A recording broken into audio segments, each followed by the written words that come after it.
We are awash in a sea of change. And whatever optimism we may have had about an identifiable, stable structure of a new world order following the end of the Cold War has largely gone by the way.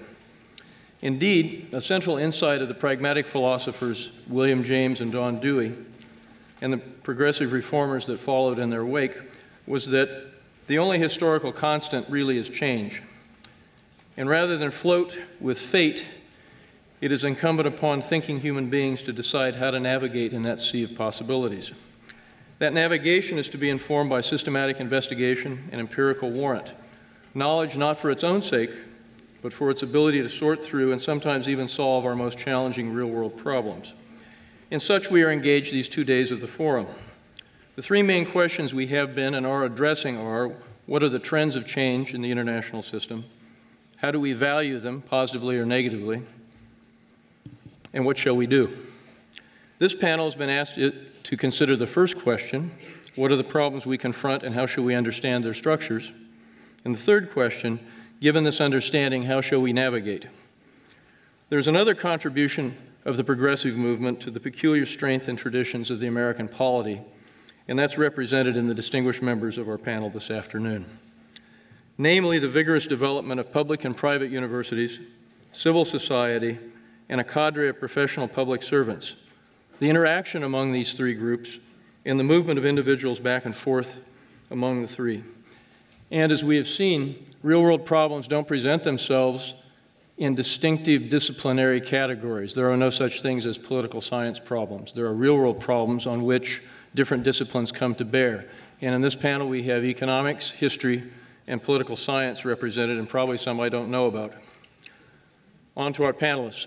Mr. Max Boot, eminent military historian, foreign policy analyst, and commentator, has provided us with consistently broad-reaching and thought-provoking analyses through traditional books, op-ed pieces, articles in professional journals, and public speaking.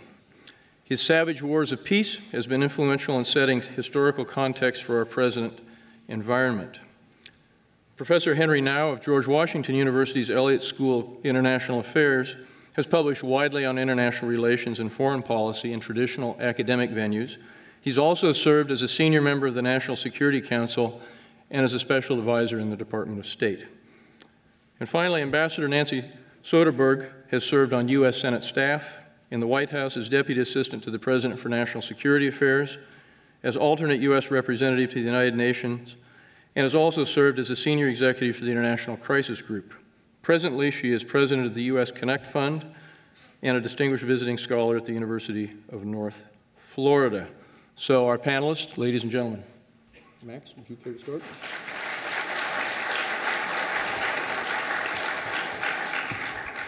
Well, it's a pleasure to be back here with all of you at the War College, which does a tremendous job. And I have to say, I'm just happy to be back here in the summertime, because last time I was here was the wintertime, and I didn't realize it could get this cold south of Buffalo. So I was very impressed by that.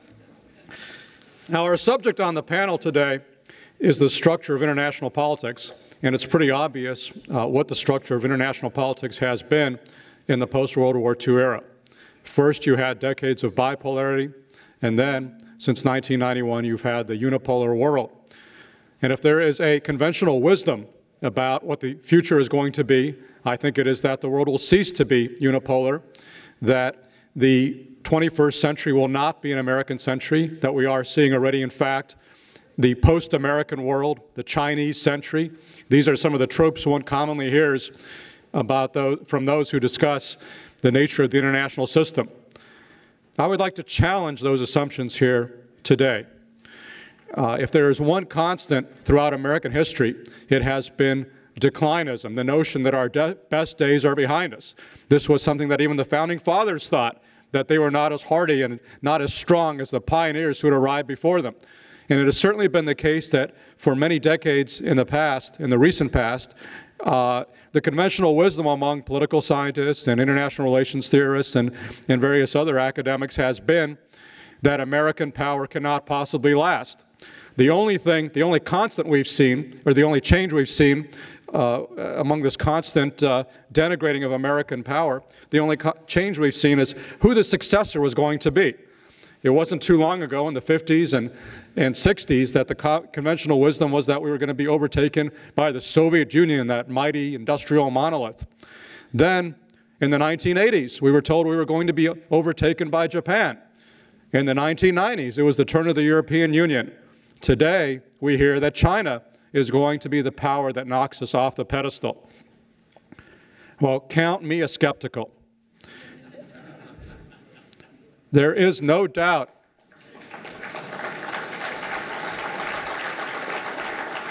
sounds like I'm not the only one who's skeptical. I'm glad I'm speaking at the Naval War College, not at Harvard University. I'd be getting boos.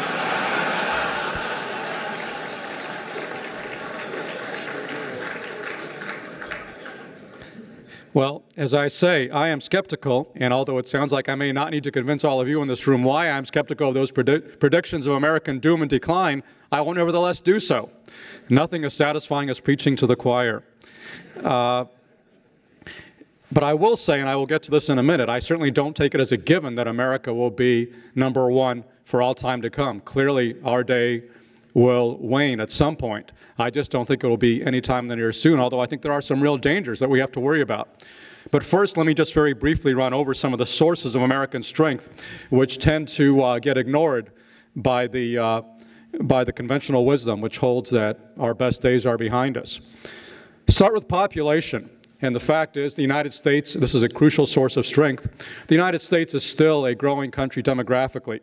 If you look at the UN population prospects looking forward 50 years, they predict that our population will go from about 310 million to about 400 million, a pretty substantial population growth. What's happening in other countries that have been suggested as being American competitors? Japan is going through a demographic implosion, going from the projection being that they're going to go from about 126 million population to about 100 million. Russia is going through a demographic implosion. They're going from about 139 million to about 116 million. Really massive population decline.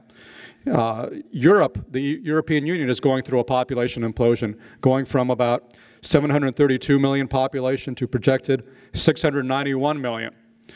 The one outlier here is China, which is going to projected to see a slight rise in population from about 1.3 billion to 1.4 billion. But those figures mask the graying of the population, the consequences of their one-child policy. The fact is they face many of the same problems that Japan and Europe face, with a huge bulge of retirees coming down the road and having a smaller base of workers from which to pay for that. So their population prospects are actually fairly troubled as well.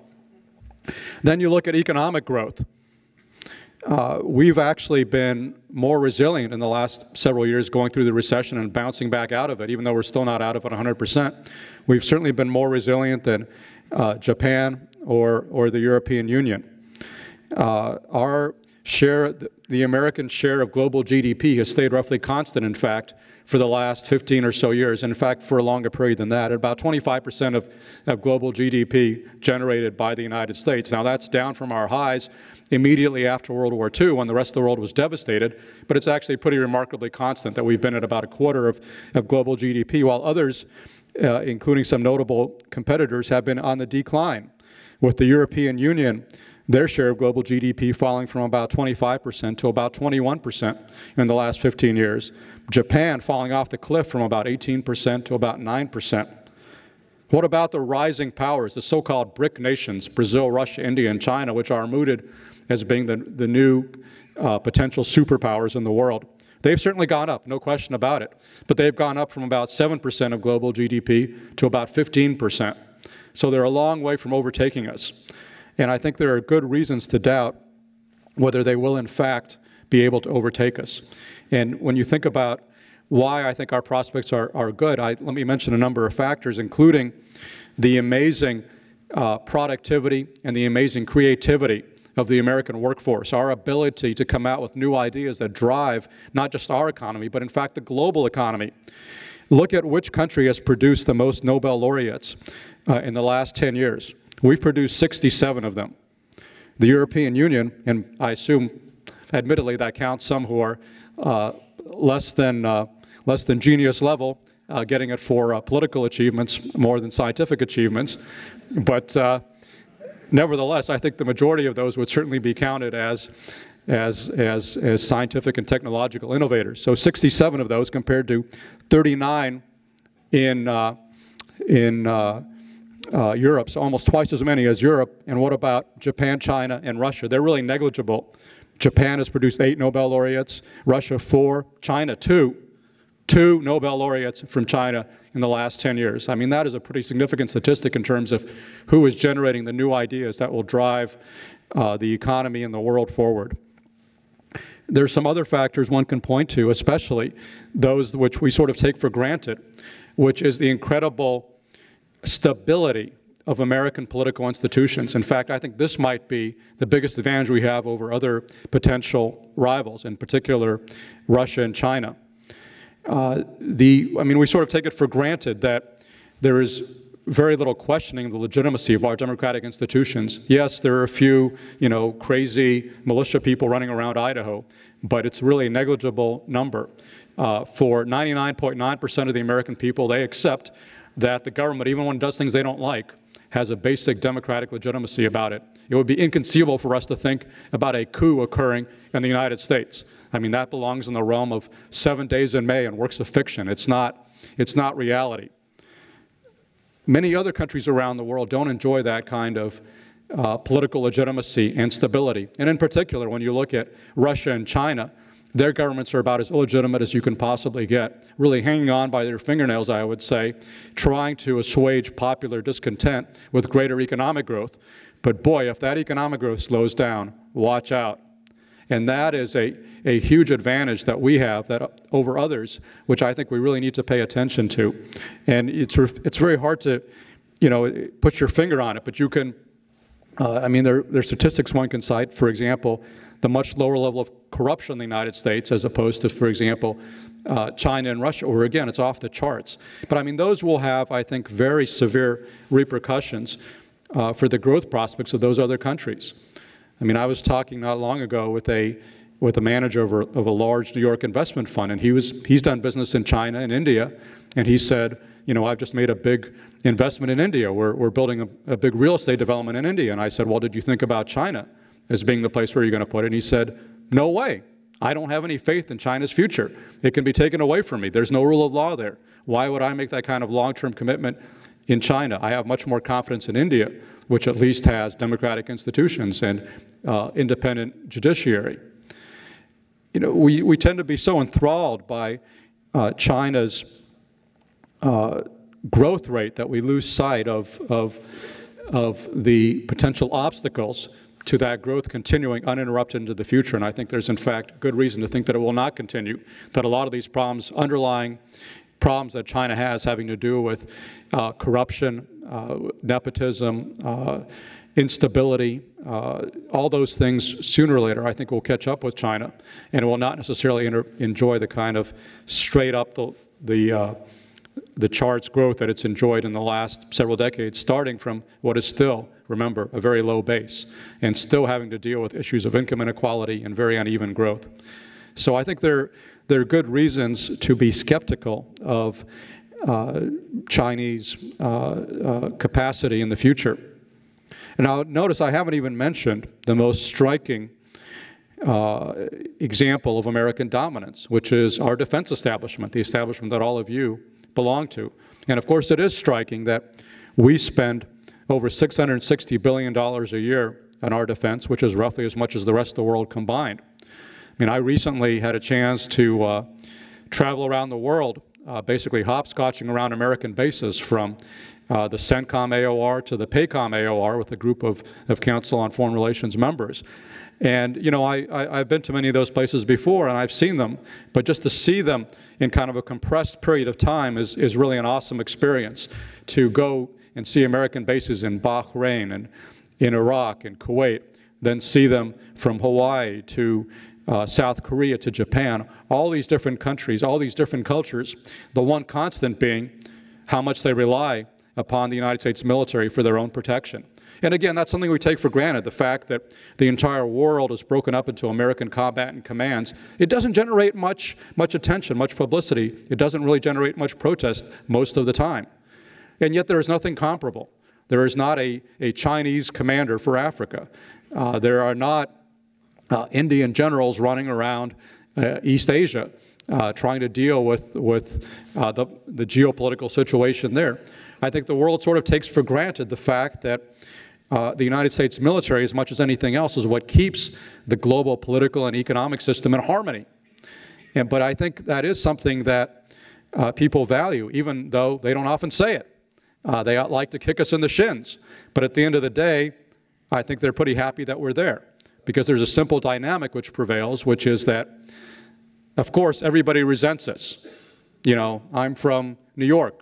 There's probably not too many people outside of New York who like the New York Yankees, especially not when you get into the Red Sox neighborhood here. I think there are good reasons not to like them. But even if they are not well liked, I think there is a respect for what they are able to achieve. And I think there is a respect for what the United States has been able to achieve and for the service we provide, which is essentially protecting neighbors from one another. Because they may resent us, but they fear their neighbors. And you really see that dynamic very strongly in both the Middle East and East Asia. In the Middle East, of course, the neighbor they fear is Iran. And of course, all of the Persian Gulf states, or Arabian Gulf states as they would like to say, view the United States as the essential protector of their national security going forward. In East Asia, it's China. And you hear a lot about China's soft power and how they are on a charm offensive. Well, let me tell you, I don't see that much evidence of the Chinese charm offensive in East Asia, where I think they're scaring the bejesus out of all of their neighbors. And you're seeing even countries like Vietnam, which were fighting us not that long ago, trying to cozy up to us because they are desperate for that American balancer, because they don't want the Middle Kingdom to reestablish its traditional hegemony over the region. That's the last thing they would like to see, and yet they see the signs that the Chinese are doing it, and so they are all flocking into our corner, hoping that we will protect them from this rising dragon. And I think that is a very powerful dynamic because we are not a great power in the way the Soviet Union was, or Nazi Germany was, or even the Roman Empire was, because we are not imposing our rule at gunpoint. We are what has sometimes been called an empire of consent. We are a country which is able to maintain its great power status in large part because most of the world views us as a benign actor. And it's easy to lose sight of that when people are complaining about cowboy diplomacy and unilateralism and out-of-control America. But at the end of the day, they are not ganging up to contain us. They are not making military alliances against us the way they would be doing if we were genuinely a threat to their national security in the way that the Soviet Union was, or Nazi Germany was, or other belligerent, despotic, would-be hegemons were. We are a liberal empire. We are a liberal hegemon, one that I think delivers incredibly valuable goods for the entire international system. And I hope that we will continue delivering those goods. Now, there are certainly threats that might endanger our ability to do so, but I think they are mostly internal rather than external. I think there is certainly good cause to be worried about our social welfare spending and the level of public debt that we are incurring. It has not reached catastrophic proportions yet. We are no Greece, Spain, or Portugal. Public debt as a percentage of GDP today is still only about 53%, compared to 73% in the EU and, oh my gosh, 192% of GDP in Japan. I mean, that is catastrophic. We are not there yet, but I am concerned about the trends. I am concerned when I see that defense spending is now less than 20% of our entire federal budget. You know, we forget that from 1789 to 1976, defense was the majority of federal spending, over 50%. Then you had that crossover point in 1976 when social welfare payments became a larger portion of the budget than defense. And since then, that trend has been going like this, with Social Security, Medicare, and Medicaid taking about 35% of the budget today, and defense about 17%. That, to me, is a trend of concern, especially when I see a vast new health care entitlement being passed. Now, I know CBO claims that this will somehow actually reduce federal spending on health care in the future. And if you believe that, I think you believe that the oil spill will be stopped tomorrow. To my mind, there's a real danger where we're headed with the current Obama administration and the current Democratic Congress. I think there's a danger that we will pile up so many social welfare commitments that we will in fact suffer the fate of Europe, where they spend over 50% of GDP in the public sector, and yet can only afford to spend about 2% on defense, because social transfer payments have crowded out defense spending. If that were to happen, I think it would be a tragedy, not only for the United States, but for the world.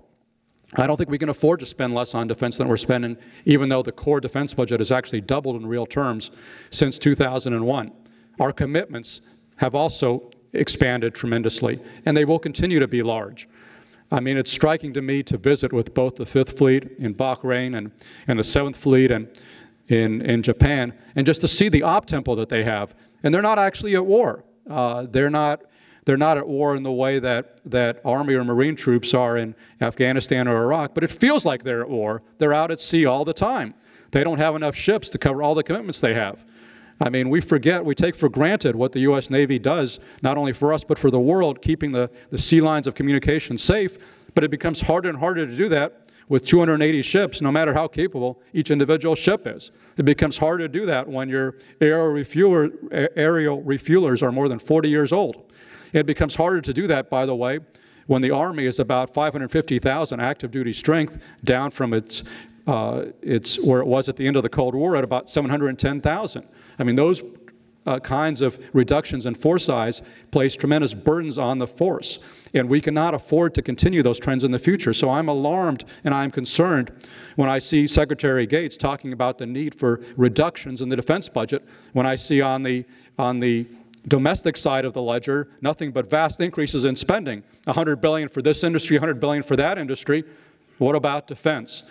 I don't think we should accept that we can somehow maintain our present status as the world's policeman, which is a status that I think we have to maintain, for not only for our good, but for the good of the world. It would be very hard to maintain that if defense budgets truly fall in the years ahead.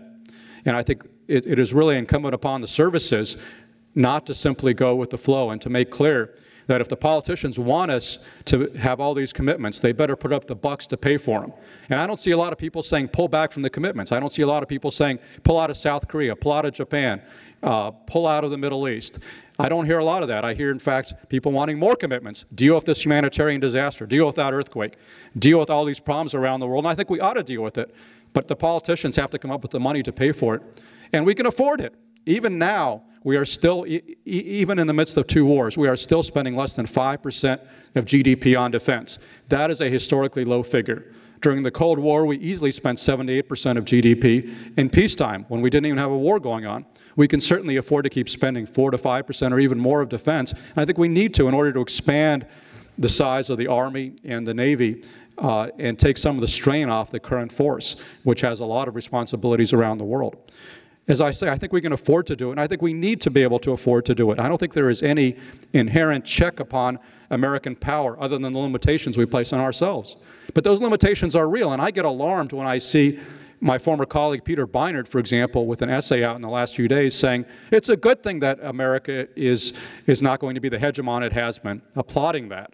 To my mind, that's a very dangerous sentiment, but one which unfortunately is very widespread among the American elite. If the world doesn't have a benign hegemon, I think the world will look a lot like as it did in the 1920s and 1930s. Whereas if the world does have a benign hegemon, and if we play that role, I think there are good prospects to continue the expansions of freedom, of democracy, of economic prosperity that we've seen in recent decades under American leadership. I think we need to continue exercising that leadership in the future, and I think there's no reason why we can't, except, as I say, the limitations and the shackles that we place on ourselves.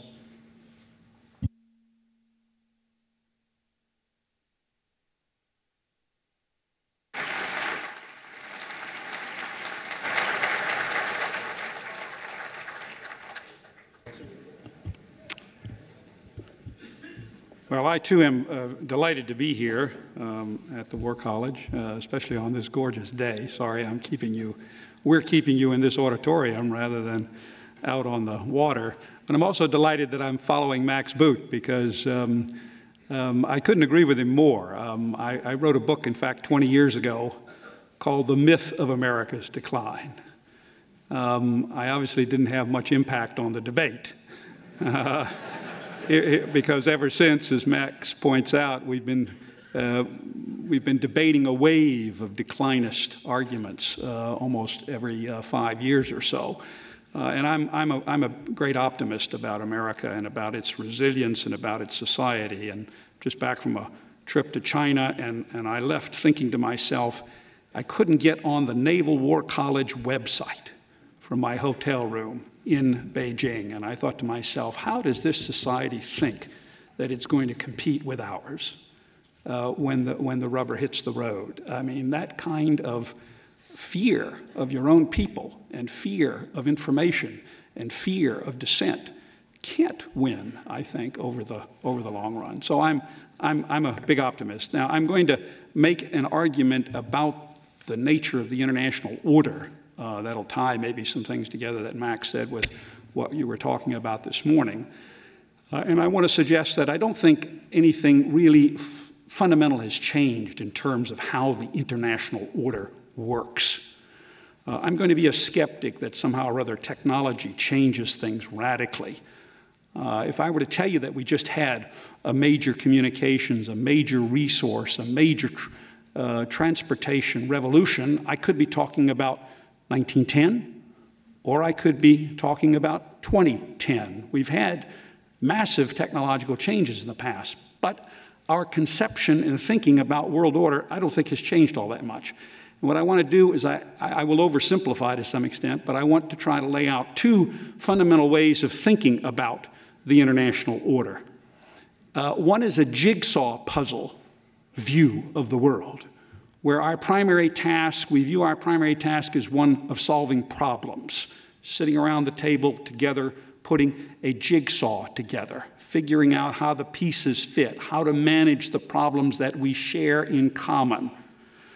The second point of view is a chessboard view or a chess game view of the world, in which players compete, and in which players try to counter one another, and indeed in which players try to checkmate one another, and in which the objective is to win, not just to solve problems. Now, both of these views, I think, have substantiation in history. They both have some empirical evidence to them. They have both applied at different points in time. I'm not going to try to suggest that one is right and one is wrong. I think the trick for leadership is getting the proportions and the timing right between these two conceptions of international order, knowing when to apply one or the other. The common argument is made that Bush, George W. Bush, saw the world too much in terms of a chess match and too little in terms of a jigsaw puzzle.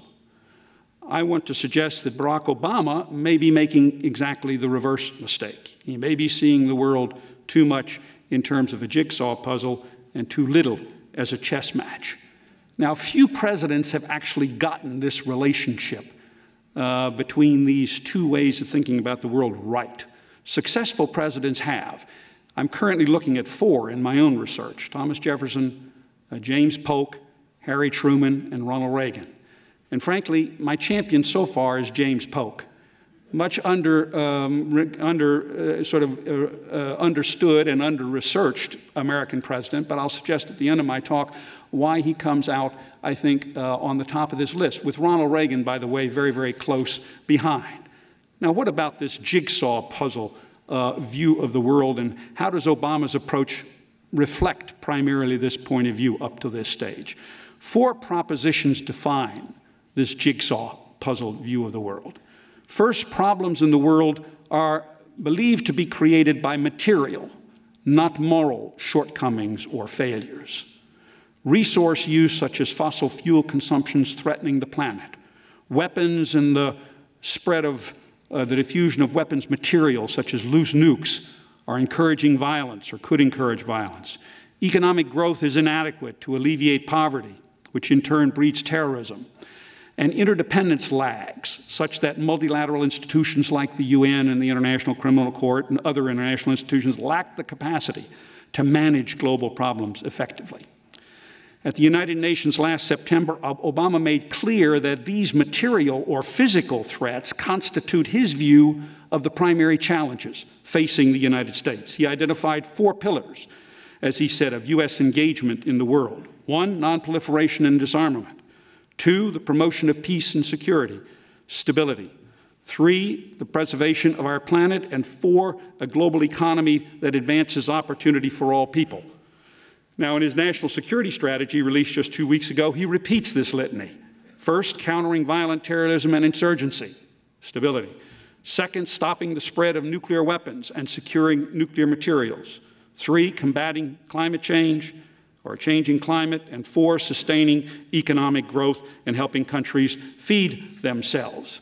Notice that the spread of freedom, democracy, and human rights is not one of these global pillars or challengers as perceived by Obama. Promoting values, he believes, is largely a domestic undertaking. Each country should do this on their own. We're very supportive, he says, of democracy around the world, but democracy is largely something that is in the hands of the people of that country alone, and certainly the United States itself will never impose its values on them. He has a very telling comment in the National Security Strategy, and I quote, "In keeping with the focus on the foundation of our strength and influence, we are promoting universal values abroad by living them at home, and will not to seek to impose those values." So spreading freedom will have to happen by emulation, not by engagement, even though despots in the world resist the example of freedom, often by force, as they do daily by suppressing freedom at home. Second, these material problems are interrelated, and they're based on mutual or shared, not competitive or conflicting interests. Now, because the problems are interrelated, there really are no priorities among them. Problems have to be solved together. Obama made 10 foreign trips to 21 countries in his first year in office. And if you ask what his priorities are in foreign policy, the answer is multiple. And because these problems are shared, countries not only have common interests in solving them, they also have similar visions of the final outcome or picture that emerges once the jigsaw puzzle is put together. You know how when you put a jigsaw puzzle together, you sometimes look at the cover of the puzzle box to see what that final picture looks like. The assumption is that we all have that same picture in mind as we sit around and try to put these pieces together. So, for example, all countries see a world without nuclear weapons in roughly the same way. Otherwise, that world in which some countries might not give up nuclear weapons could be very dangerous. At the UN, again, Obama made very clear that this notion of shared interest is very important to him. He said, and I quote, "It is my deeply held belief that in the year 2009, more than at any point in human history, the interests of nations and people are shared."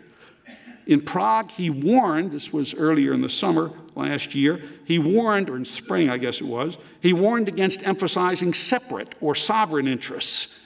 He said, and I quote, "When nations and people allow themselves to be defined by their differences, the gulf between them widens," end quote.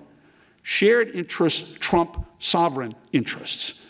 Third, because all countries share interests in a jigsaw puzzle view of the world, they must be at the table to solve them. Multilateralism is the bumper sticker of the Obama administration. Repeatedly, the president references the international institutions and the currents of international cooperation that comprise the centerpiece of American foreign policy. Fourth, and in spite of the fact that despots may not agree, the use of force in a jigsaw puzzle view of the world is a last, if not a past, resort in managing world affairs. As a candidate, Obama made clear that force is justified only after a country is attacked. Based on this logic, he concluded Afghanistan was a necessary war, Iraq was a war of choice. And consistent with that logic, Obama is withdrawing troops from Iraq, even though the threat from Iran in the region grows, and he is surging forces in Afghanistan, even though he sets deadlines for their withdrawal at the same time, and thus leaves allies such as Pakistan wondering if we really have the staying power to prevail in that conflict. Now, as I suggested, some problems meet the definition of world order that Obama prefers. No one would argue that climate change requires the cooperation of all countries. But countries, one might question the assumption that countries agree on the timetables or the final outcomes of such cooperation. They may be working with different puzzles, not with the same one, and so they have different pictures of what the puzzle is going to look like when you finally put it all together. And the reason is because they see the world differently. They don't share interests to that extent. Now, what are the key features of a chessboard view of the world, and how did George W. Bush's view, or how does George W. Bush's view reflect this approach to world order? Again, 4 propositions. First, from a chessboard view of the world, global problems are not primarily material, but moral. Countries differ in their assessment of material problems, nuclear weapons, for example, because they value different cultural, religious, and political systems. In fact, countries are separate in the first place because they constitute different political and cultural systems. They define the most important problems in the world not by material circumstances, but by their political or cultural standards. George W. Bush defined the problems in the world in his second inaugural address in 2005 as promoting democracy and ending tyranny. He declared, and I quote, "It is the policy of the United States to seek and support the growth of democratic movements and institutions in every nation and culture with the ultimate goal of ending tyranny in our world," end quote. So from this chessboard view of the world, countries see more specific outcomes related to their more specific interests.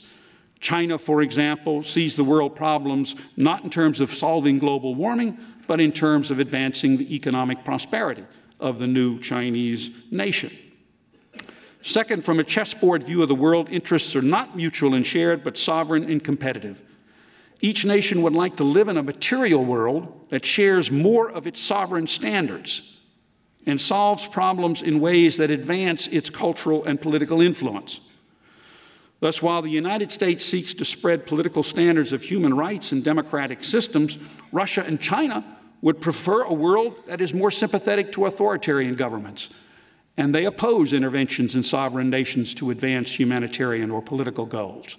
Russia in Kosovo, certainly China in Taiwan. Third, from the chessboard view of the world, nations do not see problems as interrelated or share the same vision of the world that emerges from fitting all the pieces of the puzzle together. Take for a moment this problem of a world without nuclear weapons. That world, by the way, is one of Obama's many global priorities. The Jigsaw view of the world suggests that everyone accepts and does not challenge this outcome because they have a common interest in avoiding nuclear war and can rely on international institutions to enforce nonproliferation. The chessboard view doubts these assumptions and worries that international institutions may not be up to the task and may act in ways that infringe sovereign interests. A good example may be the final resolution of the recently concluded Nonproliferation Treaty Review Conference in New York. This resolution explicitly identified Israel as a proliferator of nuclear weapons, but did not mention Iran or North Korea. To stick with his jigsaw puzzle view of the world, Obama decided not to veto that resolution. Fourth, countries that see the world as a chessboard do not seek engagement in multilateralism as the centerpiece of their foreign policy, but compete and seek leverage through other means, especially military means, in order to push for final outcomes more to their liking, more to their final picture of their puzzle cover box. They act unilaterally or through alliances. They counter and, if possible, checkmate other players, knowing that the game is decided not by how many problems are solved, but by whose influence expands in order to solve those problems. Thus, Russia intervenes forcefully in Georgia, objects strenuously to NATO missile defenses in Eastern Europe, cooperates militarily with China and the Shanghai Cooperation Organization, supports only minimal sanctions against Iran, and presses an arms control agreement with the United States. Not, one could argue, to solve a common proliferation problem, but to extend Russia's influence in the space formerly dominated by the Soviet Union and to enhance Russia's global status or seat at the table of great powers.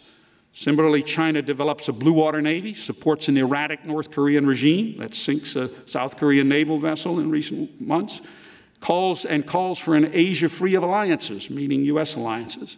Not, I would argue, to promote a common interest in stability in Asia, but to stamp its own influence on Asian stability and exert its control on its own borders and neighboring sea lanes. Now, both the jigsaw and the chessboard views of the world, as I say, make sense under certain circumstances. Knowing how and when to combine them, I think, is the mark of great leadership. George Bush, it's argued, pushed the chessboard view too far. The conventional criticism is that he overreacted to the threat posed by 9/11. treated it as a war against freedom-loving states, you are with us or against us, rather than as a crime against humanity, affecting both democratic and non-democratic societies. But seeing terrorism as a crime against humanity, rather than a war between democratic and despotic philosophies, privileges the jigsaw puzzle view of the world. From a chessboard view, Muslim extremists are attacking freedom and the political status quo. They're not just committing crimes, which are random and not necessarily challenging the political status quo. I think a more telling criticism of the Bush strategy is not that he overemphasized or deployed the chessboard view of the world, but that he failed to complement it at the right time in a timely manner with the jigsaw puzzle view. The time when he should have applied some of the jigsaw puzzle view was right after the successful invasions of both Afghanistan and Iraq, summer of 2003.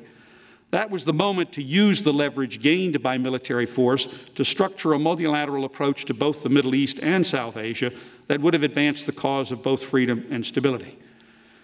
Instead, Bush waited, as we know, until November of 2007 to launch a Middle East peace initiative, and he dithered with his reconstruction programs in Iraq for several years. At least his policies would have left a somewhat better legacy, a somewhat better impression, had he done so, in my view. Now, Obama's era may be just the opposite. He is overplaying the jigsaw view of the world, jigsaw puzzle view of the world, and leaving himself undefended if other major countries are playing chess, as I think they may be. He's painting the picture of the United States as a paper tiger. He does not identify with his defense budget, and I say that as one who worked for Ronald Reagan, who knew how important that identification with his defense budget was to Ronald Reagan's diplomacy. I can't think of any moment at which Obama has made clear that he's identified with his defense budget. He is reluctant to put forces on the ground to buttress allies and to deter adversaries. As I mentioned, he's pulling forces out of Iraq just at the moment when Iran's influence in the region is potentially increasing. Why doesn't he leave some doubt as to whether or not we will come out of Iraq as a counter to growing Iranian policy? He creates problems for allies, Israel on settlements, Poland and the Czech Republic on missile defenses, Japan on rebasing forces in Okinawa, while cozying up to adversaries, Russia on arms control, China on climate change, Iran on negotiations. He relies exclusively on multilateral economic sanctions to stop Iran's nuclear program. I thought it was curious that Secretary of Defense Gates had to explicitly deny the paper tiger charge in a recent press conference. It may suggest that the charge is beginning to stick. So without a greater willingness to integrate the use of force with his diplomacy, Obama's foreign policy, I fear, is flaccid. His engagement policy is simply without impact. While Obama and his supporters are celebrating some initial diplomatic breakthroughs, such as the START agreement, as was suggested this morning, by many accounts, the cause of freedom, meanwhile, is moving backwards in the streets of Iran, in the prisons of Russia and Egypt, and on the internet in China. Now, as I mentioned to conclude, the most successful American presidents have deftly combined a chessboard and a jigsaw puzzle view of the world. Polk, I think, was truly the all-time master of what I would call forceful diplomacy. That is, knowing not just when to engage, but knowing when to use force to create the circumstances under which you want to engage, and to integrate in some fundamental way these two instruments of foreign policy. If Bush went too far in the direction of force and not enough diplomacy, Obama's clearly going in the direction of too much engagement, too much diplomacy, and not calculating the need to back that diplomacy up with necessary force. Polk never launched a military operation without a simultaneously diplomatic envoy. He did it 4 times in his effort to conquer the New Mexico and California, that is to conquer that portion, by the way, only that portion of Mexico that he was determined to obtain, initially by purchase, and if not by purchase, then by conquest. 4 times he ratcheted up the military instrument, and 4 times simultaneously he sent a diplomat to try to negotiate a solution. It was very fortunate he did so, because it was the presence of Nicholas Trist, one of those diplomats, in Mexico, in Mexico City, that allowed a resolution to be reached in early 1948 that was short of a full occupation of Mexico, which probably would have been disastrous for us at the time. So keeping these two instruments in fine tune with one another helped him to achieve his objectives and to do it in a way that was compatible with the resources of the country. Now, Reagan, as I mentioned, I think was a very worthy successor to Polk. We're learning more and more about Ronald Reagan. People don't study him as much as I wish they would because enormous amount of material has been released on him in recent years. But we now know that from the very beginning he intended to negotiate with the Soviet Union. But unlike, I think, perhaps one could argue, President Obama, he decided that the time for engagement was not 1981, when America was potentially weak, potentially perceived as being in retreat, that he needed some time to build up his leverage. And indeed, that's what he did. He spent his first term creating that leverage, which he then deployed very deftly and very successfully in diplomacy in his second term, essentially closing off to the Soviet Union any alternatives they may have thought they had for competing with the United States outside of the negotiating arena. And so inside the negotiating arena now, Gorbachev, with most of his other options cut off, made concessions and made deals that one has to conclude were far more on our side of the line, that is, favored our interests much more than the interests of the Soviet Union. Well, as you can tell from these remarks, I'm not convinced that the world has changed in some fundamental way. I think we still are playing with these two different ways, fundamentally these two different ways of thinking about the world, much of our discussion, it seems to me, from this morning into this afternoon can be played out in terms of this question of when is the right time to engage and to what extent to use force to create the circumstances for engagement rather than just simply reacting to circumstances through engagement.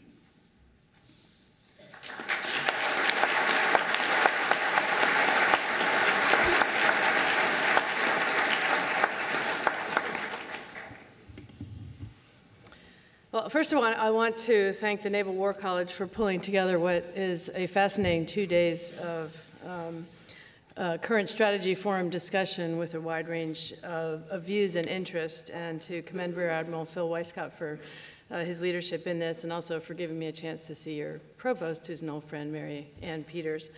What I would like to do is give you a slightly different perspective than the two previous speakers. I'll go through the changes in the emerging international system and how it actually expands opportunities to keep America safe. What I'll do is identify and discuss 3 sets of networks and how I think the U.S. should be able to use them to promote our security and prosperity. The first is the grouping of nonproliferation and climate change. The second is poverty and the global financial institutions. And the third is terrorism and security. I would actually differ somewhat from Henry's presentation in that I do think the world has changed. I think we need to take a much more holistic approach to our challenges, recognize that progress in one area does actually impact progress in another. That lack of progress in certain areas can damage progress in other areas. Today we face a myriad of challenges that threaten all of us. Terrorism, the impacts of climate change, the brutal shifts of globalization, abject poverty. Terrorism is #1 in that challenge, but a lot of these other ones feed into that. And none of these challenges can be resolved by one country alone, even a superpower. Each will require committed international partnerships and strong U.S. leadership. Henry wrote a book on myths. My first book was also about myths, but the myth that because we're the lone superpower does not mean that we cannot engage in the rest of the world, harness the rest of the power of the world to our interests. Unless we engage in the tools and the rules of the road, we are less secure than we need to be. In listening to Henry, I realize I look at the world less in terms of a chess or a checkerboard, and I hadn't thought of this symbol until he was talking about the chess and checkerboard. And I think you almost have to look at the world today as that three-dimensional chessboard in Star Trek. Do you remember that one that they used to play on all the different levels?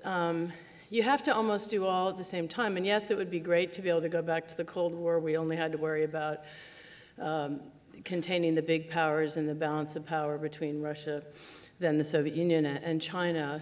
And today, of course, we have to worry about those. I would actually join the max boot reign that I will put my eggs in the American basket every second of my professional life. I think we're the best. We're going to be the best for a long time. And I'll take on India and China anytime with that. But it doesn't mean that we don't need to look at and engage them in a way that's different. If we treat China like an enemy, it will become an enemy. If we engage them, no, they're not going to help us on climate change right now. No, they're not doing much on North Korea.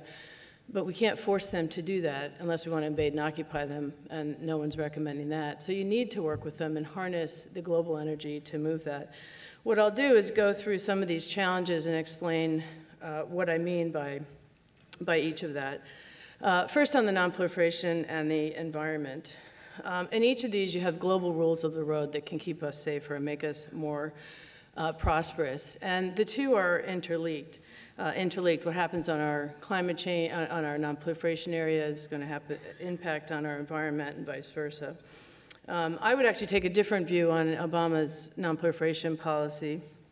I actually think this is going to be one of his more impressive legacies. Whether he has 1 or 2 terms, what he's doing is actually rebuilding the international global nonproliferation architecture, which has actually kept us safe. When President Kennedy was president in 1960, the assumption was that there would be 25 nuclear powers in the world. Because of the Nuclear Nonproliferation Treaty signed by 189 out of 192 countries today, there's only 9 countries that are, now that's too many, but 4 countries are the only ones that have joined the nuclear club since that treaty was signed, and we're safer because of that.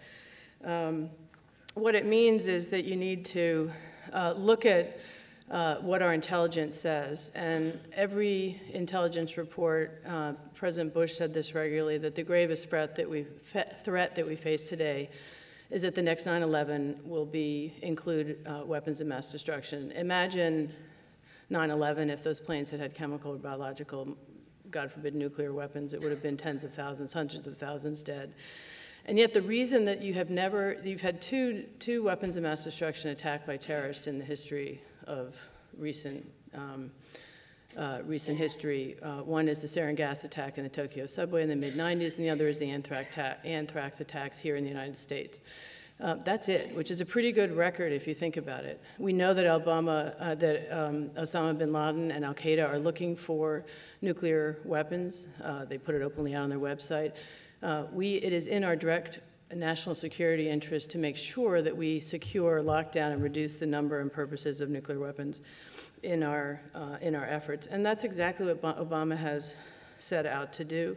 The START treaty with the Russians is directly in our interest. Further reductions are likely to follow. In the nuclear posture review, President Obama has reduced the role and purpose of nuclear weapons. And that helps us negotiate with the rest of the world to secure lockdown and make sure that there are not more members of the nuclear club. For the first time in 5 years, we've actually constructively engaged in the Nuclear Nonproliferation Review Conference that has just concluded at the UN in May. And the result was a document that strengthened the world's commitment to nuclear disarmament, nonproliferation, and the promotion of peaceful uses of nuclear energy. Now, these are not Obama's ideas. These have been developed by thinkers across the world, and in the United States, actually led by one of the more conservative leaders in our national security arena, Henry Kissinger, who's looked at the world and said, you know, we are less safe with nuclear weapons in the world today than we are with them, because we are the ones with a target on our back if any terrorist is going to get a nuclear weapon. Yes, we need to keep a nuclear arsenal as a hedge to a potential resurgent China or Russia, but the more we can reduce the purpose and role of these things, the safer the United States will be. And I think it's important for our strategic analysts in our own government and those at the Naval War College to really think anew about how to look at these issues. There are two pieces of legislation that President Obama will address on this issue, and it's not clear that either is going to get through this Congress. One is the New START treaty, because probably will get through, but it's not a given because of the issues of testing and the new nuclear weapons debate. And the other is much less certain, is the Comprehensive Test Ban Treaty, which President Clinton signed in '96 and has languished ever since. But the more we can do to contain these weapons, the safer we'll be. The more we can do to reduce the role of nuclear weapons in our arsenal, the more we will succeed in making sure that Iran does not acquire a nuclear weapon, and to begin to continue to contain North Korea's. Secondly, let me just touch briefly on global warming. I think nothing symbolizes the need to wean ourselves from our addiction to oil than the tragedy going on off our coast in Louisiana and the Gulf. And our continued need to engage militarily across the Middle East. I think we recognize the need to break from the old ways that threaten our economy, and President Obama has committed to investing $150 billion in clean energy and development over the years. But we are way behind where we need to be, both in trying to establish a green technology and in keeping the United States on the forefront of the search for a green and secure energy policy. The technology race is a real challenge. 15 years ago, the United States produced 40% of the world's solar panels, but by last year, it had dropped to 5%. A few years ago, we had the capacity to make just less than 2% of the world's advanced vehicle batteries. Now we're up to 40% and projected over the next 5 years. And this matters if we're going to figure out a way to get off our addiction to fossil fuels. President Obama has secured a commitment from the G20 last fall in Pittsburgh to end fossil fuel subsidies. It makes no sense for these government to be subsidizing fossil fuels while at the same time trying to get off us. We ought to put that money into a separate area. And we've also invested a lot of time in trying to secure a commitment on trying to how to assist the developing world in adapting to climate change. Also at that most recent meeting in Copenhagen, that was largely a failure, but the world did commit to $100 billion in assisting the developing world to assist in the climate change. About 20% of that would be from the United States. Now that money is nowhere near real. It's not clear where that money is going to come from, or what the commitment between the private and the public sector is. But don't underestimate the need to get off of our fossil fuel addiction. Right now, the prediction is that it's at least 2 generations before we will have any significant reduction in our commitment. The Copenhagen climate change last December largely ended in failure without targeted commitments. The international community is now engaged in a new round of efforts to seek legally binding commitments on emission standards, which would include China and India. You have to remember that when this was negotiated first in the 1990s, China and India were not the largest emitters. That has changed. China is now the largest emitter and has surpassed us in 2009. And there's no one who is arguing that China and India don't need to be in the next round.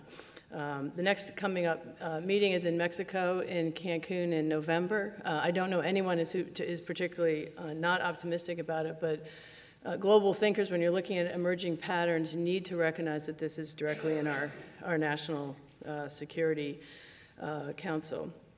As we shift off of fossil fuels, one option is to go into nuclear energy. That is a very green technology. It helps solve the global climate, but coming with many more nuclear power plants, you flip back to the non-proliferation debate. How are you going to secure the fissile materials within each of those new power plants across the world? Not to mention those that are already out there. So that links back to the non-proliferation area of trying to secure all of our fissile materials, which is another of Obama's priority. And when you're looking at the new networks, it's important to recognize that Star Wars, three-dimensional chessboard, progress on one of these has an impact on all of these, and vice versa when it fails to move forward. The second area is poverty and the global financial institutions. And I think it's important to recognize that poverty is a threat to the United States today.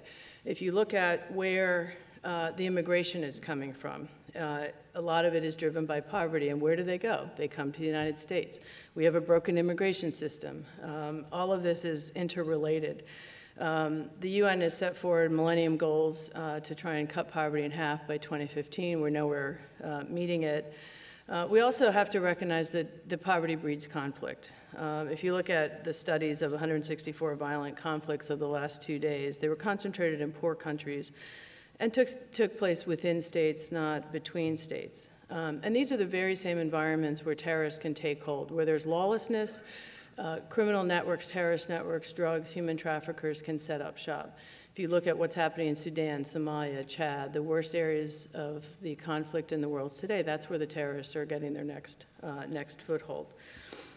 Now, if you look at how can the United States address all this, I would strongly endorse the role that the United States cannot be the world's policeman, but American leadership on these issues does matter. We don't have to do it all ourselves, but until the United States takes a position on these global issues and leads, the rest of the world is just a mush. You watch the Europeans trying to negotiate a position until the United States takes a position. It's just all kind of jello. And then when the United States takes a position, the rest of the world forms it. And the further in engagement that the United States takes, the firmer position that you end up getting.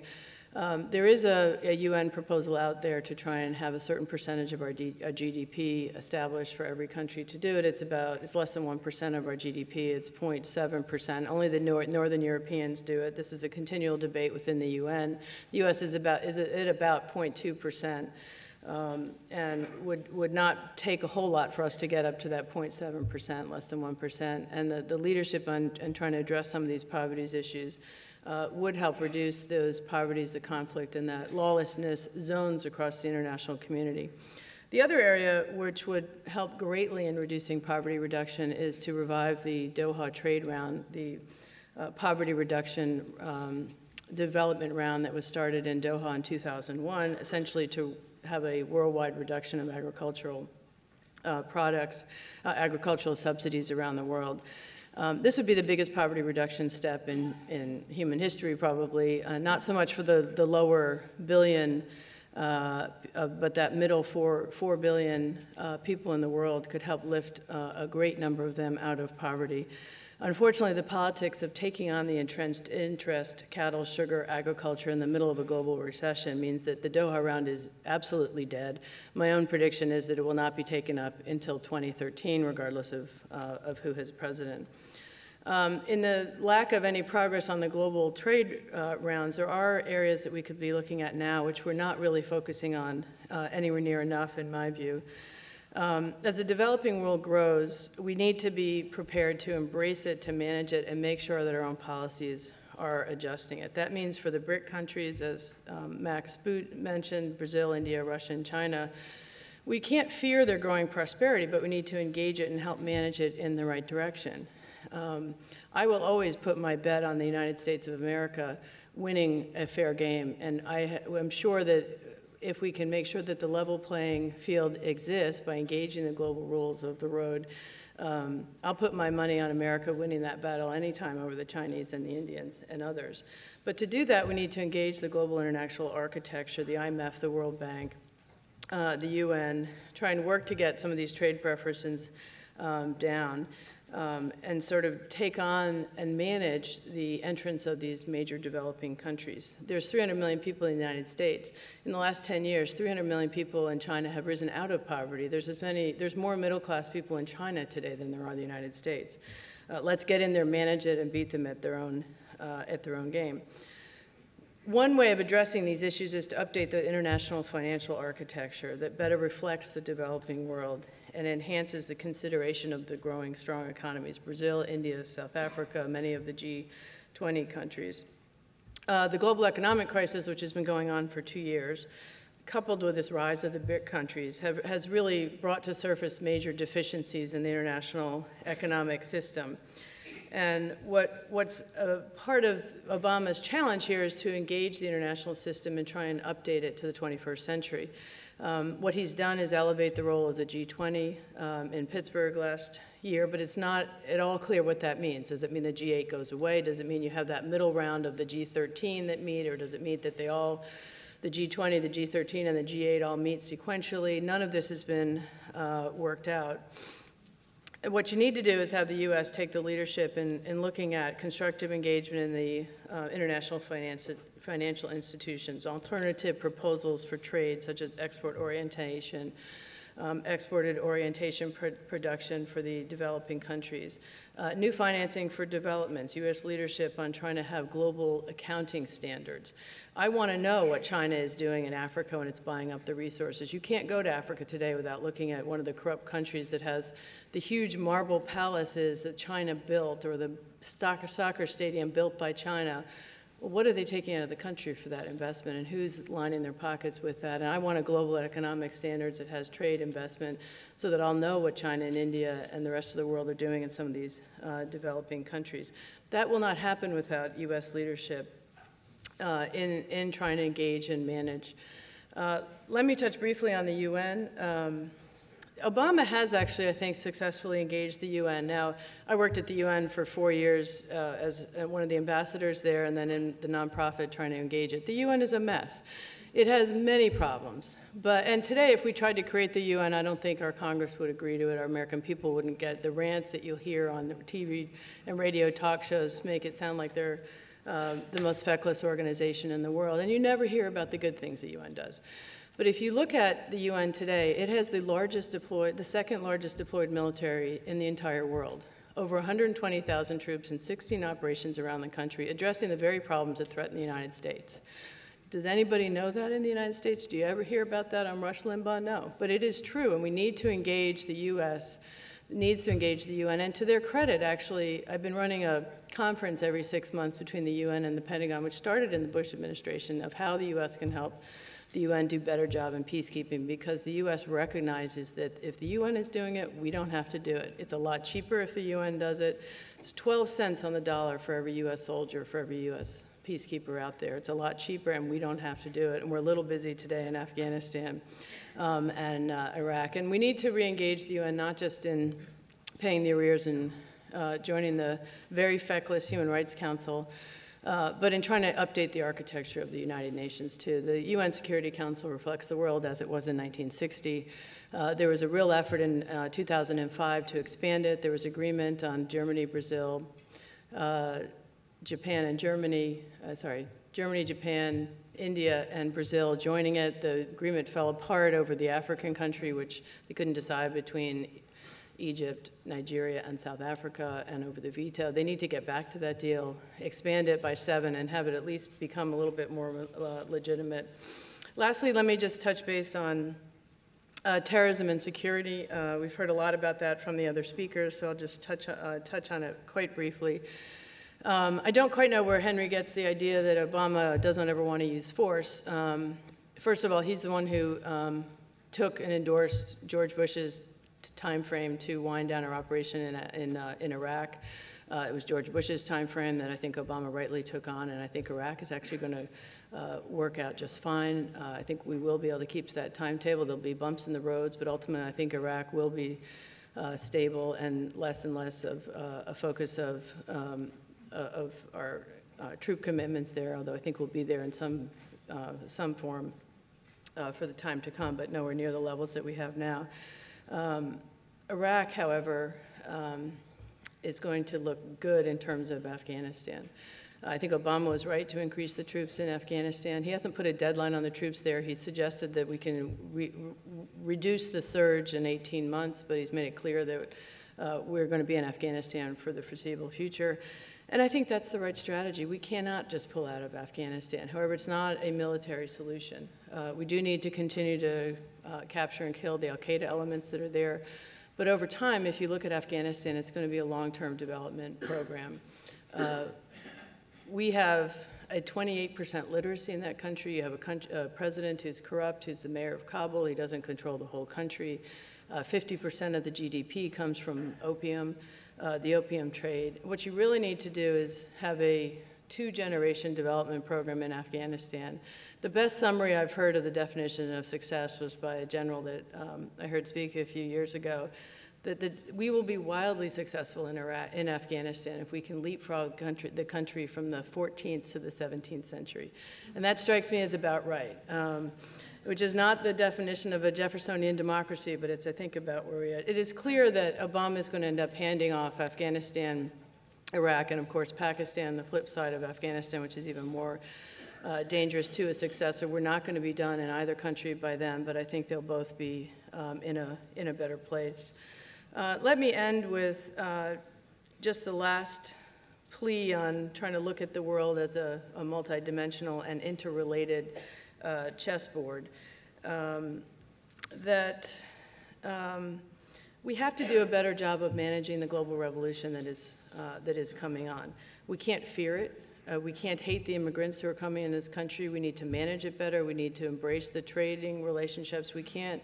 Anytime this country has withdrawn and isolated, put up trade barriers, kicked out the immigrants, we've done poorly. Europe's even worse at it. Part of the reason that Europe is not particularly well integrated is they're not letting any immigrants in and their population's declining. Same with Russia. It means embracing not a clash of civilization as Sam Huntington has proposed, but recognizing that we all want the same thing. The global community wants what I've called a prosperity agenda, which is to do well among your peers. And if we embrace that and lead it through American leadership, we'll all be safer and secure. And I hope that's good fodder for some debate. Thank you.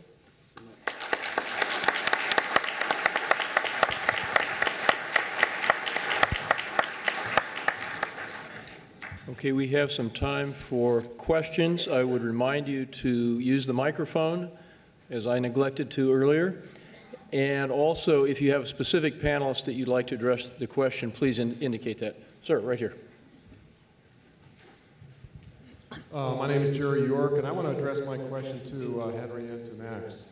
I think the implication of some of your statements was that things have not changed significantly over the last several years, and that the United States can continue to act as in a unilateral way as a major superpower.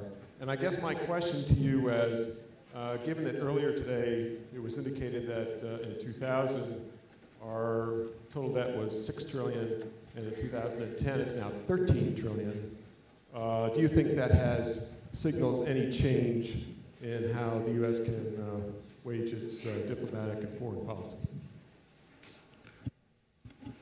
Yeah, of course, I agree with Max that we face some serious internal problems in terms of resources and in terms of sustaining the kind of foreign policy that I think we have been engaged in and we can continue to be engaged in. We are, as Max suggests, the dominant power in the world. If we don't do some of these things, others will, or much less manageable sort of regional conflicts are going to emerge. So I'm concerned about when Nancy's rather optimistic that Obama's going to pull it off in Afghanistan over the long run. That's going to cost a lot of money. He's got huge debts now that he's added to. He inherited a substantial debt. He's added to it. Where is he going to cut? And as Max pointed out, they're starting to look at the defense budget to cut. Well, a great place to cut would be to get out of Afghanistan. Define your objectives down far enough that you can get out. I mean, maybe 16th century, 15th century, but just get out.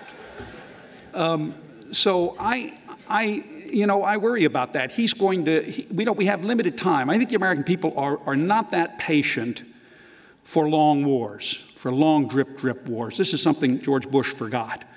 And you have to have a strategy that complements force. And there's where I think Bush fell down. But you also have to have a strategy that uses force. And I have to say, although generally people sort of on my side of the aisle have been pleased with Obama's policies in Afghanistan. He's determined to do something about the prospect of terrorists using that piece of territory again in the future to attack the United States. But he's done it by narrowing more and more the occasions on which he thinks it's appropriate to use force. And he has, I think, ignored opportunities to show some interest in the leverage that is provided by military power in his relationships with Russia, in his relationships with China. in his relationships with Iran. There's nothing wrong with holding your hand out to Iran. I agree with Charlie Kupchan, who said, give it a try, but give it a try when you're strong. Don't give it a try when you're weak. Don't give it a try when your gesture is going to be interpreted as weakness. And that's the danger, I think, that Obama faces. I think this paper tiger image is going to grow. In fact, I think it's probably already widespread among elites in various capitals around the world. Can I just reply on to that? I think the basic question is not a multinational approach to diplomacy and to solving these global problems potentially less expensive to the United States than the United States going alone? I don't think anybody actually says the United States should do things alone because we prefer doing things alone. That's a straw man argument. It's a caricature of where the Bush administration was, for example. And people like to say, for example, we were unilateral in Iraq, forgetting, oh, by the way, we had something like 30 nations. Now, admittedly, a few of them were nations like Micronesia, but some of them were somewhat more substantial, nations like Great Britain and Australia and others. I think at the end of the day, the question is not whether we are going to act in concert with others or alone. The question is, are we willing to act alone if necessary while seeking allies where we can? And that's a philosophy that I would certainly adhere to. But I think in Afghanistan, we have seen the dangers of trying to be too multilateral because, in fact, we turned Afghanistan over to NATO, and God bless NATO. It's a wonderful institution. I'm in favor of it, but it can't run a war. And we've seen that in the last few years, and essentially what's happened is the country has gone to hell in a handbasket under NATO leadership. Now, I'm not suggesting it's all NATO's fault, but clearly NATO is not capable of keeping the Taliban down, and essentially what President Bush recognized in his last year and what President Obama has recognized now is if we're going to save Afghanistan from reverting back to the kind of state it was in prior to 9/11, we have to assert American leadership again. And I think that is clearly a lesson that is applicable elsewhere. You asked the question about debt, and does this make it impossible for us to act? I don't believe it does right now. I think down the road it is certainly a potential danger to American leadership. But keep in mind, and this is the key point I want you to take away from this, the defense budget is not what is driving our public debt. The defense budget is not what is driving the deficit. The defense budget is less than 5% of GDP, less than 20% of the federal budget. And I think it is, I see a tendency in this administration, unfortunately, I think helped along by Secretary Gates, whom I admire and I think has been a great Secretary of Defense, but I see him basically making the argument now, as he did at the Eisenhower Library and before the Navy League, that it's the job of the Defense Department to cut itself back in order to deal with the rising level of public debt and the deficit that we face, whereas in fact, even if you got rid of defense altogether, we would still face these problems of social welfare spending. That's the real issue that we have to confront. That's the real threat to our long-term standing as a great power, is are we going to be crippled by these social transfer payments? But I don't think that the Defense Department should preemptively commit suicide in order to try to deal with these irresponsible spending that we face. And I hate to use this analogy in an audience like this, but you see on the domestic side spending like a drunken sailor.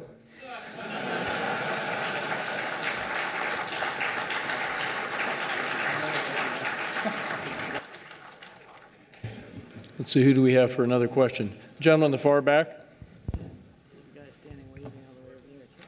Okay, I'll turn him next and over here next. Hello? Oh, good.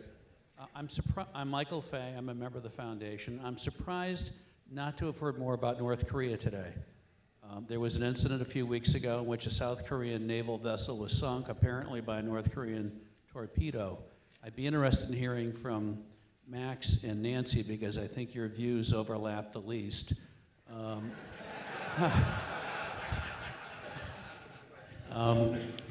What threat you see North Korea poses to us or to the world at large, and what our policy should be with respect to North Korea.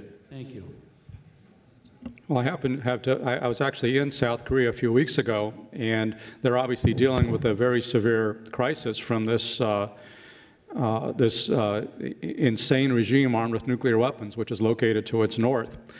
The striking thing to me is the extent to which South Korea still depends upon us to find that solution. And that goes back to the theme that I was trying to suggest about America being the indispensable nation, as Madeleine Albright, to give credit to the Clinton administration, once said. It's striking to me that under the treaty, under the agreement signed with the Bush administration, operational control, or OPCON, of South Korean forces in wartime is due to revert to South Korea in 2012, whereas currently in wartime, South Korea's armed forces would fall under a U.S. four-star, the head of the command in Korea. But most of the senior military and political figures we talk to in South Korea think that's a bad idea. They want to delay the reversion of OPCON for a number of years in the future. And that, to me, is just an amazing, mind-boggling vote of confidence in American leadership. What other country would turn over command of its armed forces, the very core of its sovereignty, to another nation? Is that a responsibility that South Korea would trust to Japan, to China? It's unthinkable. And yet they trust us because they essentially view us as acting in their interest. And I think that's the case. I think we have to keep a strong continuing presence in South Korea to provide that deterrence against North Korean aggression. Now, as we can see, even with the American presence and even with the large and capable South Korean armed forces, the North Koreans are capable of committing crazy, terrible acts of aggression like sinking the Cheonan. I think ultimately the answer there is we have to work towards the peaceful implosion of North Korea. We have to work towards the peaceful change of regime and the unification of the Korean Peninsula. And we often pay lip service to that, but there's a lot of hesitancy about actually pushing for it because South Koreans, for example, have been very wary of assuming the costs of unification. But I think what they've seen recently is that there are rather large costs to not unifying as well. And I think we need to put pressure on China to the extent that we can to try to decrease its level of support. But it's very hard because, you know, contrary to some of the things that we've heard here earlier, China does not see the world in the same way we do. They don't have the same outlook. They're afraid of a unified Korea. They're afraid of refugee problems. They're afraid of an American ally in the Yalu River. So they don't have the same interests that we have in safeguarding freedom on the Korean Peninsula. There's actually probably less difference on this issue than some other ones. I would agree with the characterization that, you know, our hope is for a regime change in North Korea. It's the only way you're going to end this ongoing nuclear blackmail that North Korea has been engaged in, frankly, since the Soviets started giving them nuclear power machines in the late 70s, and it's continued on through the first Bush, through the Clinton administration, through the second Bush, and Obama's going to face the same thing. I remember sitting in the National Security Council at these principals and deputies committee meetings when the first crisis happened in '94, and you know, the military comes in and gives you all the scenarios of what's going to happen if you go to war, what the options are. And there are no pretty ones. And so this is a problem where ultimately there are no good options. So you look at, okay, what's the least bad option you have in North Korea? You can negotiate the way we are, which you know, whatever deal you make with North Korea, they'll break it. So you try and in each agreement have better verification, tougher measures. But that's the cycle we've been on now for almost 20 years with North Korea. And the reason we keep going into bad deals with North Korea and they keep cheating and we keep finding it and we renegotiate it is because China continues to prop them up. It is an unsustainable regime propped up by China for its interests that differ from us, yes, but from China's perspective, it does not want an implosion of North Koreans because they're all going to go to China. It is not a surprise to me that, that South Korea looks to us because South Korea is more than well aware of the fact that they cannot deal with China or Russia in trying to solve this issue. So our policies are just pull out, let them do what they want, try and invade North Korea, which no one's recommending. Pushing China, I think we have been pushing China. They periodically help, they periodically don't help. Their calculations are just simple. So I look at North Korea as a very dangerous situation. It's gotten a lot more dangerous in the last 6 months. I think you're in a transition of power to a, what is he, 27-year-old that nobody knows anything about. That does not inspire confidence in me. But for some bizarre reason, I don't see a break in the cycle of the leadership there through this next transition of power. You never know. The rest of the world seems to have woken up that they don't have to live under these types of regimes. North Korea will eventually implode. The question is, how do you organize a soft landing? And no one has really figured this out yet.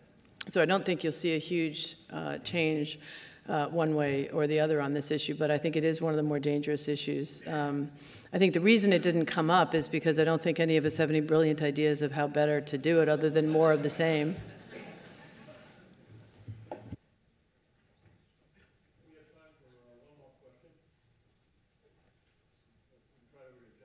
Okay.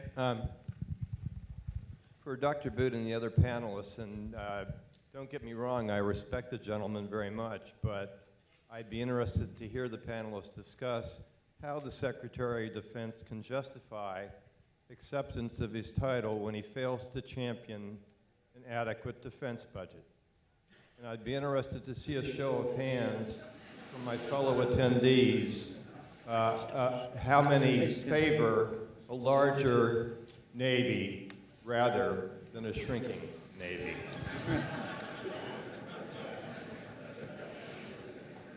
Actually, I will mention. Let me ask. I was going to mention this after Max was talking. Is I think what Secretary Gates is trying to do in terms of the defense budget is less just overall cut the budget as a way of fixing the deficit. I've actually never. Max probably reads his speeches more closely than I do, but I've not heard Gates talk about the need to cut the defense budget in terms of resolving the budget. As Max points out, it's nowhere near big enough to affect the budget. That's more on the tax policy and the social programs that we're debating in Washington.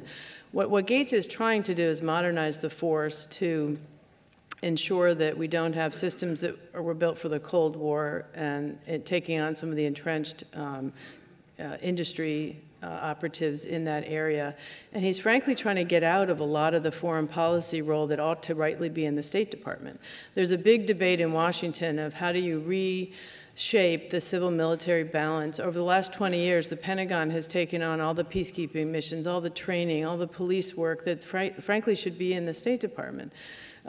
State Department doesn't have the budget or the capability to do it right now, but all the reviews that are going on in Washington right now are addressing how do you shift a big chunk of that to it. Now, I have never heard Secretary Gates say, okay, we want to shift these responsibilities back to the State Department, and here's $100 billion to do it, which is about what it would cost. But there are big debates right now, and as well as on Congress, of what is the appropriate role for the Pentagon to be in the 21st challenges.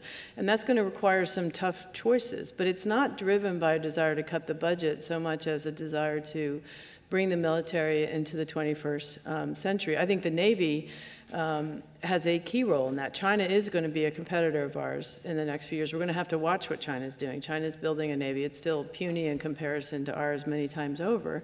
But increasingly, these are going to be a sort of a naval global challenge. And I think you need to look at what Secretary Gates is trying to do, which is to transform it to the threats that we face today. And doing so, it's very controversial. He's taking on the most entrenched values in the whole industrial complex, and I think he deserves support in trying to do what he's doing. If I could just very quickly, I know we got to wrap up and go on to the next session, but that's not how I interpret what Secretary Gates is doing at all. And if you read the speech that he actually gave at the Eisenhower Library, he was very clear that defense budgets cannot continue to rise, that we are entering a period of austerity. We need to cut because the growth we've seen in defense spending over the last decade is not going to continue. And in fact, we're seeing from the Obama administration budget projections that they expect defense to come down as a percentage of GDP from almost 5% that it is today to closer to 3% in the next few years. So I do see it being driven by austerity and by this curious bifurcation within this current administration where they've opened the spigots on domestic spending, but they're tightening the tap on the defense budget, and so all the services are having to find austerity measures. And believe me, obviously there is waste, fraud, and abuse in the Pentagon. Goodness knows, I'm sure all of you know that. But you're not going to be able to cut the Pentagon budget and double the fleet at the same time by getting rid of the line item for waste, fraud, and abuse. The real world doesn't work like that. Yeah, you can get a little bit more austerity, but every Secretary of Defense, including the previous one, a fellow named Don Rumsfeld, come in saying, wow, this place is really inefficient. I'm going to cut the fraud. I'm going to cut the abuse. I'm going to cut the feather bedding. I'm going to get more for the buck, more bang for the buck. And yeah, you can do a little bit of that, but at the end of the day, the Pentagon is still one of the world's largest bureaucracies, and there's a limit to how much you can actually cut, especially when there are competing political demands on the budget and various other external factors. At the end of the day, more money buys more capability, less money buys less capability. I don't buy this notion that you can do more with less. I think the armed forces are already overstretched. And again, I think Secretary Gates overall has been a very good Secretary of Defense, but I think he's treading into dangerous waters if he thinks that he can safeguard America's global commitments on a substantially reduced defense budget. It just ain't so. Just one very brief.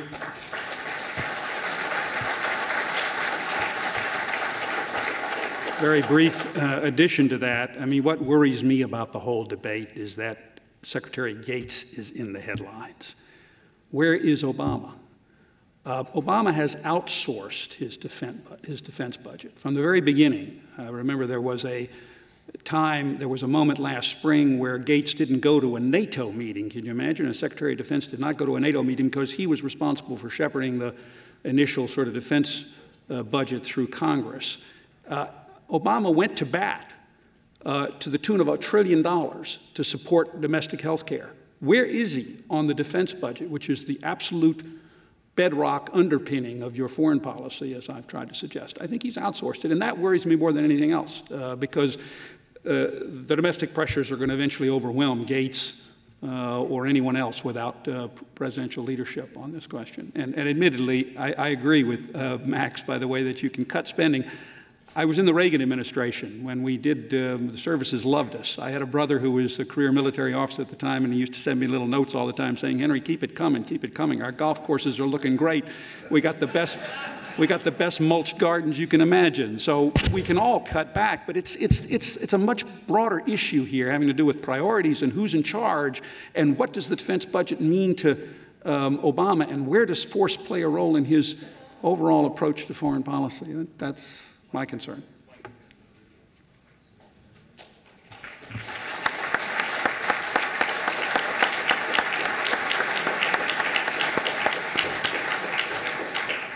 Well, I think this was a lively enough panel that I see almost no one's nodding off out there. However, I want to thank our distinguished panelists for a lively discussion with various points of view presented, and turn it over to Captain Sherlock for now. All right, great panel. Listen, a little behind, so I'd ask you to be back in your seats by 4:05.